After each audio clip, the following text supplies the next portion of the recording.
The big game is right around the corner, which means party food. In this video, I'm gonna show you guys how to make some bacon cheeseburger quesadillas, like the ultimate perfect party food. It's really simple. Let's get right into the recipe. We're gonna start by getting our Blackstone Griddle set to high, medium, high heat. And we're gonna cook our bacon well done. We want this to be really crispy so the texture holds up when we put it into our quesadilla later. Once it's finished, put it on some paper towel to drain just a bit. Now we're gonna add our 80-20 ground beef and grab our Blackstone all-purpose seasoning and be fairly generous with it.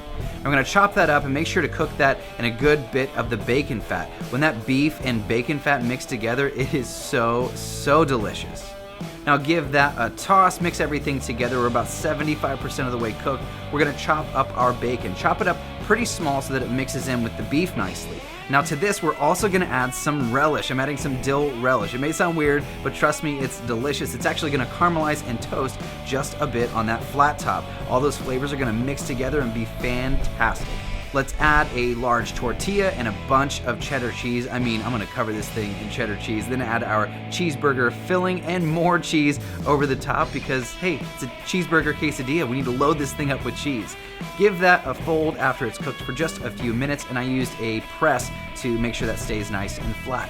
Now our sauce is really simple. It's called comeback sauce because people want to come back for more. It's mayonnaise, ketchup, Worcestershire sauce, a little bit of yellow mustard. We're also gonna add some garlic powder and a bit more of our all-purpose seasoning. Now we're gonna give this a mix, nice and even, really simple and really delicious. If you've never had it before, get ready to live because this stuff is so addicting. I'm gonna put that in a little dish and save it for later.